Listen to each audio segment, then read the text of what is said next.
చెప్పండి. ఏపీలో నెక్స్ట్ ఎవరు సీఎం అయితే బాగుంటుంది? జగన్ గారు అయితే బాగుంటుందండి. ఓకే, ఎందుకని జగన్ గారు అనుకుంటున్నారు? ఎందుకంటే ఇచ్చిన మాట నిలబెట్టుకున్నారు. పథకాలన్నీ ఏమైతే ఇస్తాన్నాడో అన్నీ ఇచ్చారు. మాకు కూడా ఇళ్ళ స్థలం వచ్చిందండి. మా వారికి హార్ట్ ప్రాబ్లం ఆపరేషన్ అవుతే ఉచితంగా ఆపరేషన్ చేశారు.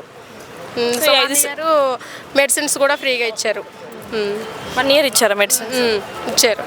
సో ఈ 5 సంవత్సరాల్లో ఏం నచ్చింది మీకు బాగా?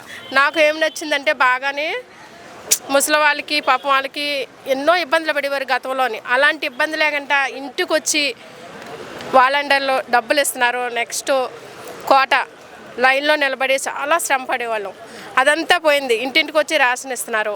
ఈ 2 నచ్చినాయి. నెక్స్ట్ ఏమో పిల్లలకి స్టడీ బాగుంది.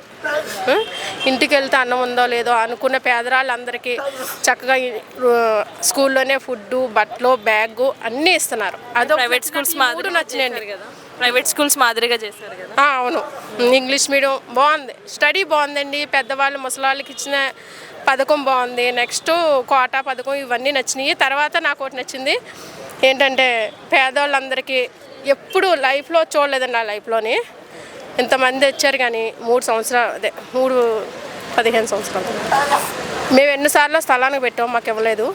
ఈసారి ఇచ్చారు. జగన్ గారు వచ్చిన తర్వాత ఇచ్చారు. అదండి. ఓకే.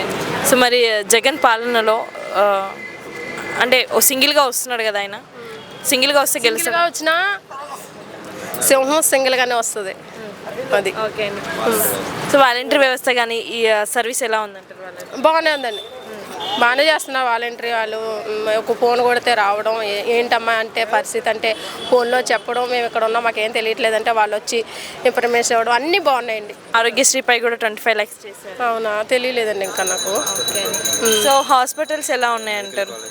హాస్పిటల్ కూడా బాగానే ఉన్నాయి, నీట్గా ఉన్నాయి. గవర్నమెంట్ హాస్పిటల్ అవి బాగానే ఉన్నాయండి. ఒక ముక్కలు ఏపీకి నెక్స్ట్ సీఎం ఎవరంటే? Next CM Jagan. జై జగన్.